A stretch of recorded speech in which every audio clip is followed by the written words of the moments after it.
जंग बंदी बरकरार है, चीज़ें बहुत अच्छे तरीके से आगे बढ़ रही हैं। अमरीकी सदर की मीडिया से गुफ्तगू, कहा कि आपने हुर्मुज़ की नाकाबंदी कर रहे हैं, अब ईरान अपना तेल नहीं बेच सकेगा। ये बात वाज़ेह है कि ईरान के पास एटमी सलाहियत नहीं होगी।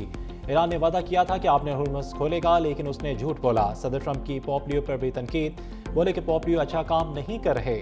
मैं पॉपलियो का मदाह नहीं हूँ, मेरे ख्याल में पॉपलियो जराइम पसंद है।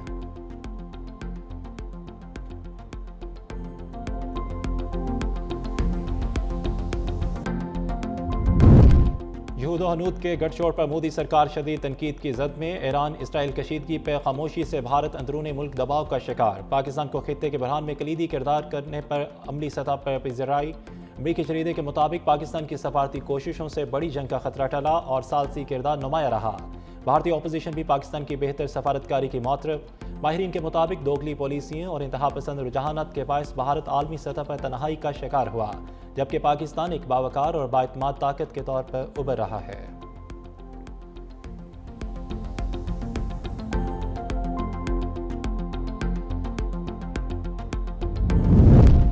आज़ाद कश्मीर के इलाकों में डिजिटल खलीज कम करने के लिए एसकॉम का अहम इक़दाम। इफ्तिखार आबाद महमर में 4G सर्विस मुतारिफ करवा दी और सार्फिन को तेज़ रफ्तार इंटरनेट, बेहतर कनेक्टिविटी और मजबूत सिंगलेस दस्तियाब। तलबा, कारोबारी अफराद और आम सार्फिन मुस्तफ़ीद होंगे। अहले इलाका ने सहूलत को खुशाइन करार देते हुए कहा कि सुस्त इंटरनेट से दरपेश मसाइल ख़त्म और ऑनलाइन काम अब ज़्यादा मौसर और बर वक्त मुकम्मल हो रहा है।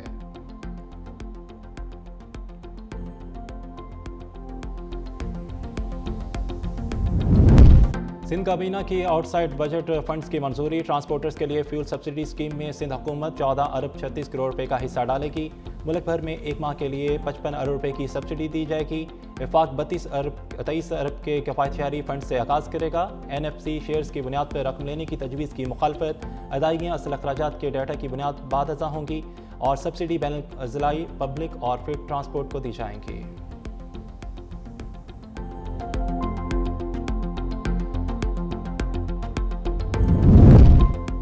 कराची में इम्तिहानी निज़ाम बुरहान का शिकार। 9वीं जमात बायोलॉजी का पर्चा भी आधे घंटे कबल आउट हो गया। बोर्ड इंतजामिया के दावे धरे के धरे रह गए। FIA और साइबर क्राइम को इम्तिहानी अमल में शामिल करने के ऐलानात भी बेअसर। इम्तिहानी मराकज़ में भी संगीन बेज़ाब्तियाँ बेनकाब। सरकारी स्कूल्स नज़रअंदाज करके निजी और गैर रजिस्टर्ड स्कूलों को तरजीह। छोटे स्कूलों में सहूलियात का फुकदान। शहर भर में सिर्फ 35% सरकारी, जबकि 65% से ज़ायद निजी स्कूलों में इम्तिहानी मराकज़ कायम होने से इम्तिहानात बद इंतज़ामी और बदनवानी की नज़र हो गए।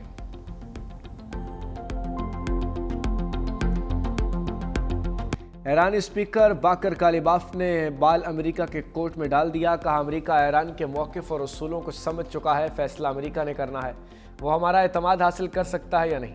अमेरिका ईरान के मौक़िफ़ और उसूलों की समझ चुका है। बातचीत के दौरान ईरानी वफ़द के साथियों ने मुख्तलिफ तजावीज़ पेश की। मुखालिफ फरीक मुज़ाकरात के इस दौर में ईरान वफ़द का एतमाद जीतने में नाकाम रहा। जोर दिया था कि मुज़ाकरात के लिए नेक नीयती ज़रूरी है। गुज़श्ता 2 जंगों के तजुर्बात के बायस हमें मुखालिफ फरीक पर भरोसा नहीं। मुज़ाकराती अमल को मुमकिन बनाने के लिए पाकिस्तान की कोशिशों के शुक्रगुजार हैं। ईरान का वफ़द इस्लामाबाद मुज़ाकरात में शिरकत के बाद वापस रवाना। नायब वज़ीर आज़म Ishaq Dar, field marshal Asim Munir, speaker Ayaz Sadiq और वज़ीर दाखिला मोहसिन नकवी ने ईरानी वफ़द को अलविदा कहा।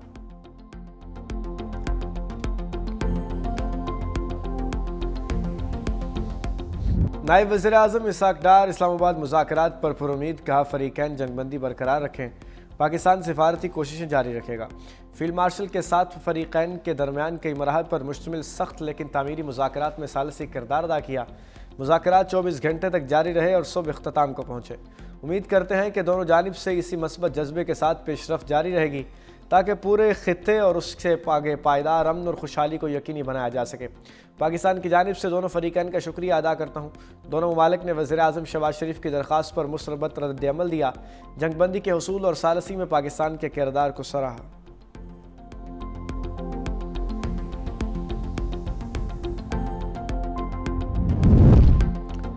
और रूसी सदर पुतिन का ईरानी हम मनसब मसूद पज़ेश्कियान से राबता। कहा, मशरिक़ वुस्ता में अमन की कोशिशों में मदद के लिए तैयार हैं। तनाज़े का सिफारती हल ढूंढना होगा। पायदार अमन के क़याम के लिए सालसी के लिए तैयार है। मसूद पज़ेश्कियान ने कहा कि ईरान मुतवाज़न और मुनसिफ़ाना मुआहदे के लिए तैयार है।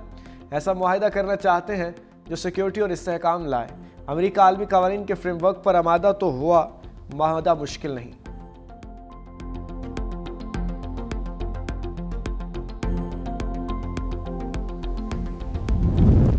نائب وزیر اعظم اسحاق ڈار کا سعودی عرب کے وزیر خارجہ شہزادہ فیصل بن فرحان سے رابطہ، اسلام آباد مذاکرات سے متعلق پیش رفت سے آگاہ کیا، سفارتی کوششوں کی حمایت جاری رکھنے کے عزم کا اظہار کیا۔ نائب وزیر اعظم اسحاق ڈار کی مصری وزیر خارجہ بدر عبدالعاطی سے بھی ٹیلی فونک گفتگو۔ اسحاق ڈار نے اسلام آباد ٹاکس اور پاکستان کی سفارتی کوششوں پر بریفنگ دی۔ دونوں رہنماؤں نے فریقین پر جنگ بندی کے وعدوں کی پاسداری پر زور دیا، خطے میں امن و استحکام کے لیے مذاکرات اور سفارتکاری کی ضرورت پر تاکید کی۔ نائب وزیر اعظم اسحاق ڈار کا ترک وزیر خارجہ سے بھی ٹیلی فونک رابطہ۔ ترکیہ کی جانب سے ایران امریکہ مذاکرات پر پاکستان کے کردار کو سراہا گیا۔ دونوں ممالک نے امن و استحکام کے لیے سفارتی کوششوں کی حمایت کی۔ حقان فیدان نے اسحاق ڈار کو انطالیہ ڈپلومیسی فورم میں شرکت کی دعوت بھی دی۔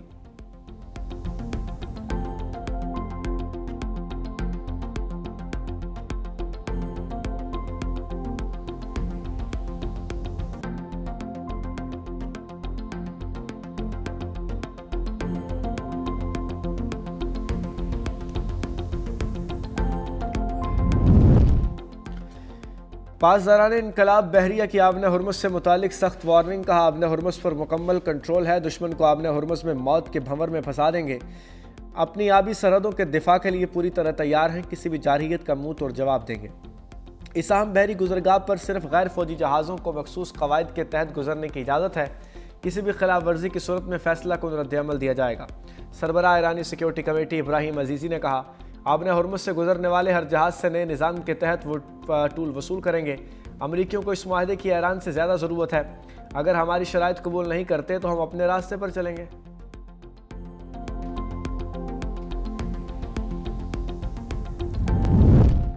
برطانوی وزیر اعظم اور عمان کے سلطان کا رابطہ، اسلام آباد میں امریکہ ایران مذاکرات پر تبادلہ خیال، کشیدگی سے گریز پر زور، آبن ہرمز میں جہاز رانی کے تحفظ کے لیے عالمی کوششیں تیز، برطانیہ کا عمان کی سیکیورٹی کی حمایت کا اعادہ۔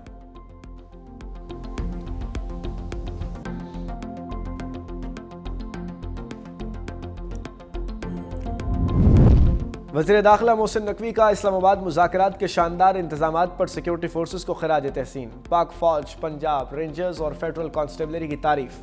پنجاب اسلام آباد پولیس انتظامیہ، سی ڈی اے اور موٹر وے پولیس کی کارکردگی کو بھی سراہا، کہا پوری ٹیم نے یکجان ہو کر مثالی انداز میں فرائض سر انجام دیے جو قابل ستائش ہیں۔ مہمانوں کے لیے سیکیورٹی کے فل پروف انتظامات پر افسران سے لے کر ہر جوان کو مبارکباد دیتا ہوں، پوری ٹیم کی کامیابی سب کے لیے قابل فخر لمحہ ہے۔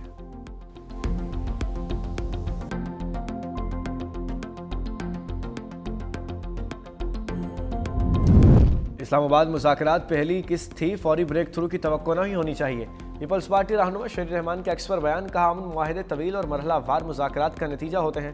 اسلام آباد نے فریقین کو محفوظ ماحول، اسٹریٹجک اعتماد، تاریخی موقع فراہم کیا تاکہ برف پگھلنے کا آغاز ہو۔ پاکستان امن کو ترجیح دیتے ہوئے اپنی سفارتی صلاحیتوں کو مثبت انداز کے لیے بروئے کار لاتا رہے گا۔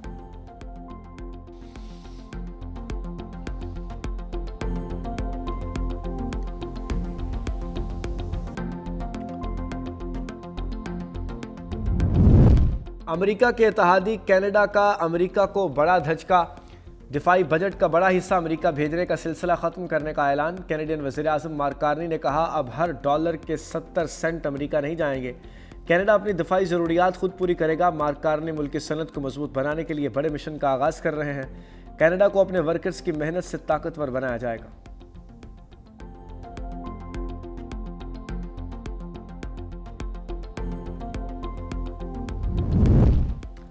ترکیہ نے اسرائیلی وزیر اعظم نتن یاہو کو عہد حاضر کا ہٹلر قرار دے دیا۔ ترک وزارت خارجہ کا بیان لکھا، اسرائیلی وزیر اعظم کو جرائم کی بنا پر ہمارے عہد کا ہٹلر قرار دیا گیا۔ بین الاقوامی فوجداری عدالت نتن یاہو کے خلاف گرفتاری کے وارنٹ جاری کر چکی ہے۔